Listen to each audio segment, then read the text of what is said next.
I believe the Russians will pursue a maximalist strategy regarding conquering territory and turning Ukraine into a dysfunctional rump state. If you give Ukraine maneuver room to rebuild after some sort of settlement and then to change its mind on NATO admission or NATO membership, you'll be in real trouble. So if you're the Russians, you want to do everything you can at this point in time to take as much territory as possible and to do everything you can to cripple Ukraine, because you can't trust the West. You just can't trust anything that Trump says. And unfortunately, that tails right into the China stuff, because Trump, who loves to win and be seen as winning, especially domestically, had this really cheery evidence of how good this trip was with China. I thought it was an amazing meeting. He's a great leader of a very powerful, very strong country, China. And what can I say? It was an outstanding group of decisions, I think, that was made. A lot of decisions were made, too. There wasn't too much left out there. Taiwan never came up. It was not discussed, actually.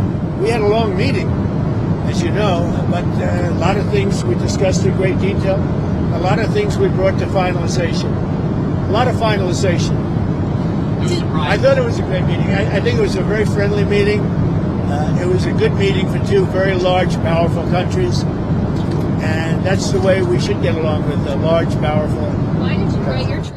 Well, let's go back to where this all started. It started last April. Was it Liberation Day when he launched all these tariffs on countries around the world? He threatened to put massive tariffs on China. And he was going to bring the Chinese economy to its knees. He understands full well that we're in a security competition with China that has an economic dimension and a military dimension. And with regard to the economic dimension, he thought that we had the upper hand in terms of trade and that tariffs were our war-winning weapon.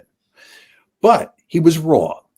And the Chinese, who play hardball, had two aces up their sleeve. One was rare earths, to include rare earth magnets, and two was soybeans.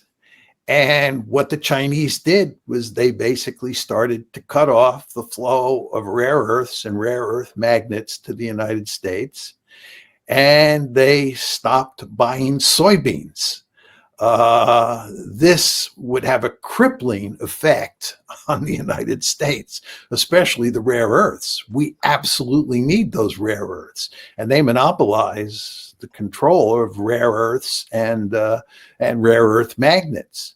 So what Trump has done is he backed off. He backed off on tariffs, and the quid pro quo is that the Chinese have backed off for a year on the rare earths and rare earth magnets, and they're now going to buy soybeans. But the end result is, if you compare to where we are today with where we were in April, it's Trump who had to back down, not the Chinese. So his attempt to bring the Chinese economy to its knees with these tariffs failed. I want to look at the tariff part second, but let's stick on the rare earth part, because I'm trying to understand what the significance is of the very limited time frame that China said, yeah, we'll put a 1 year freeze on all this stuff or go back to where it was for a year. And I know that Trump and the administration have made a number of deals with Malaysia and some other countries in Asia about rare earths, et cetera. There's a big funding issue going on in the United States to create the capacity to do so. But by the best sources that I can come up with, it would be somewhere around a decade before we would be able to be at both the generation of the rare earths themselves, meaning mining them, and having them reprocessed into a usable situation. So if you're talking about 1 year here, and it would take us 10 years to get self-sufficient over here, what happens in that delta? Well, what the Chinese are doing here is they're telling the United States, we'll give you a reprieve for 1 year, but then we'll renegotiate. And you want to keep that in mind, boys and girls, moving forward. And if you decide that you're going to play hardball with us in this 1 year that we now have, you want to understand that when we come to the table in 1 year, we might not be happy with you because of your past behavior. That's a good point. You just want to understand the Chinese are hardball players, and they're very smart, right? Much smarter than the American leaders are. Whether you're talking about Democrats or Republicans, Chinese are first-class strategists. And of course, the same thing is true of Vladimir Putin. And the problem that the United States has is that it's led by second, if not third-class strategists. And this included the Biden administration as well as the Trump administration. You just scratch your head when you watch what the Americans are doing, both from a strategic point of view and a moral point of view, just to go to the Gaza genocide. I mean, think about that. Here's this great liberal democracy, the United States of America, that puts a remarkably high premium on human rights, defines the world in terms of good guys and bad guys, where we're the good guys and everybody who is against us is a bad guy. Well, this good guy, the United States of America, under first Joe Biden and now Donald Trump, is complicit in a genocide. This is really quite remarkable. And that's just the moral side of things. If you go to the strategic side of things, you look at what a hash we've made of things in the Middle East, not only with regard to Gaza, which we were talking about before, but Iran as well. You look at the situation regarding Ukraine and how we've been dealing with China. It's depressing as an American to think about the low quality of our leadership. And people may say that guys like you and I are unpatriotic. We're not, loyal to the United States. We're not America first. I would say, and I'm sure you would agree with me, on the contrary, right? Yes. We want America to be number one. We want America to behave as morally correct as possible, right? And we're critical of the United States because it's failing on both counts. Right.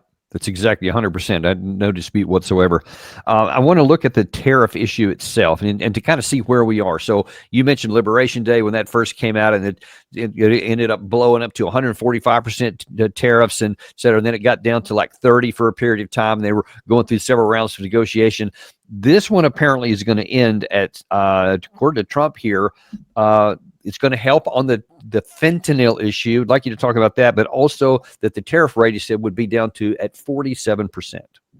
Tariffs remain exactly the same. 55%. It's about, it was 57, now it's 47. And how long? Because we reduced it by the fentanyl. And because I believe they are really taking strong action. We've already seen the action on fentanyl, and they're taking very strong action. He's going to be very strong in enforcing the fentanyl, everything having to do with fentanyl and regulations internally, including taking very strong measures against those that don't obey. So is this whole fentanyl issue and the drugs coming out of China, which with precursors and all that, is that just kind of for public consumption? And so China just said, sure, 10% off and we'll do something here as opposed to 20% off. So first of all, on the fentanyl issue, how serious is it? And is China really doing something to get drugs into the United States? I honestly don't know, Danny. I mean, I've read a bit about this, but I can't make heads or tails of it.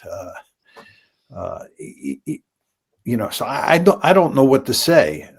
I mean, I think that maybe they've taken certain steps that make Trump happy, and that allows him to reduce tariffs by 10%, or maybe they haven't done very much at all, but he's just looking for a rationale for reducing tariffs by 10% to keep Xi Jinping happy. Just very hard to say for me to say. It's not an issue I can figure out very clearly. And so about the total tariff. So it's right now he says that they're basically leaving China with a 47% tariff rate on Chinese good. What is that something that's sustainable? Is that something that's even good for America? Well, there's this huge debate on whether these tariffs, work to America's advantage. And I think it remains to be seen whether they work out or not. I'm not an economist, and I just don't know what to make of it all. Some of the tariffs have been lowered. If you look at what's happened during the Asia trip with regard to both Japan and South Korea, right? It's quite clear that In both cases, the tariffs have been reduced to 15%. So that will be good for the American consumer, I think. Whether these 40%, 47% tariffs on China hurt the American consumer or damage the American economy, I think remains to be seen. But I'm not in a position to venture a guess on this. I can talk about strategic issues and foreign policy, but when it comes to tariffs and the economy, I don't know what to think. Fair enough. Neither do I. We'll have to get somebody else on to cover that part. But the last thing I want to talk about before you do leave, because it's very much in line with something you mentioned a second ago about the morality and the utility of our foreign policy, and that's what's happening down around Venezuela at the moment. Because by all accounts, it seems there's barely a fig leaf covered that we just want to get rid of Maduro. Then we want a regime change war, and we'll get it. In fact, I think that the latest offer is Maduro either voluntarily walks away, he's assassinated, or he's captured. And we're saying that out loud and publicly. That doesn't seem to follow international law as far as I'm aware. What do you say? Oh, there's no question about that. But I would also note, just to talk about the morality of our foreign policy, we didn't talk about the fact that the United States is blowing boats out of the water and killing people, right, who we don't even know. We don't even know who they are or what they're doing. Supposedly they're narco-terrorists who are bringing drugs to the United States or terrorists to the United States. But there's no evidence that that's true. And as we know, the U.S. Navy has the capability to stop these ships, board them, and find out exactly who is on board and what those people are doing. And you would think that the United States would do that before it just blew those ships out of the water, those boats out of the water, and killed all the people who were on the boats. And so what does this do to our, I don't even say credibility, but to our interaction with other countries in the region, in our own hemisphere here, when you have the president of the United States, when asked about that issue that you just mentioned there, that there apparently is the legality and is the lawfare where you can, on the high seas, interdict and to find out what's on board these. And Trump just says, yeah, I don't want to mess with that. I don't want to worry about a declaration of war. We're just going to kill them. We're just going to kill those people. But is there any justification, internationally or otherwise, and even domestically, to just summarily execute people because you suspect them of running drugs? No, he's the assassin in chief, period. He thinks he has a right to kill anybody who he deems an enemy of the United States. He doesn't need any evidence to support that decision. He doesn't need to get approval from Congress. He is the assassin in chief, and he just does what he wants. And you have the same situation with regard to the Maduro government. He just has decided that we have to get rid of Maduro, and he's going to go in there and figure out some clever way to do that. And as you know, Danny, the United States has a rich history of behaving this way in the Western Hemisphere. I mean, we've had our gun sights on Cuba since probably about 1959, when Castro took over there. And you remember the Bay of Pigs in April 1961, shortly after JFK became president. And then there was the Cuban Missile Crisis, and we've been involved in Cuba trying to topple the government or the regime there forever and ever. And Venezuela is now in our gun sights as well. And of course, the Venezuelans and the Cubans have quite good relations for obvious reasons. But this is the way the United States has long acted in the Western Hemisphere. And I think virtually all of our neighbors south of the border fully understand that the United States is a ruthless country when it comes to running the Western Hemisphere, and they better be very careful that they don't anger the United States. Do you ever see a scenario in the future where all of these things building up, all going back to the 50s, 60s, maybe even before that it can come back to haunt us, that maybe the conditions, we might not be in as much of a position of power, and that people would remember this and take action against us? Or is it a case that where, nope, they will always be powerless and we can literally do what we want and there's nothing they can do about it? Well, with regard to the Western Hemisphere, we are so powerful and so secure that we can behave in careless and ruthless ways.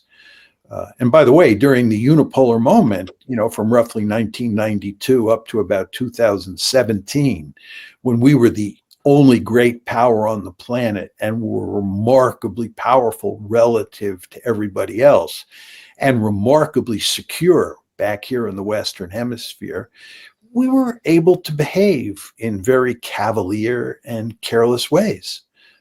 And we got in the habit of acting that way, and it's carried over now into this new multipolar world. But the United States, despite all the talk about how dangerous the world is and how vulnerable we are to this threat and that threat, the United States is the most secure great power in the history of the world. We're remarkably powerful, and if you look at our geographical location, it just doesn't get any better. You have Canada to the north, Mexico to the south, fish to the east, and fish to the west. I mean, this is the ideal strategic situation, and it allows us to just do all these foolish things that would get other countries into deep trouble, but don't get us into much trouble. And someone like President Trump, he understands this. He understands how powerful we are. He understands what all the levers of power are, and he understands he can do pretty much everything and get away with it. And if you look at what's happening, I think that description is quite apt. But one would imagine that the time does have a habit of changing things in the future, and there may come a day when we don't have that relative power dominance over everybody, and who knows how it may work out then. People may remember all of these things. I don't want to get into that situation. But listen, we really appreciate you coming on today, especially with all these things going on here. And just to shoot everybody back to your Substack there, where you don't have to wait for John to be on our show here. You can go to mearsheimer.substack.com to find all the great stuff, more commentary on this China stuff. You can go there and continue reading there. So thanks for coming on today. Thank you, Danny. Although all these issues are categorically depressing, it is always enjoyable to talk to you.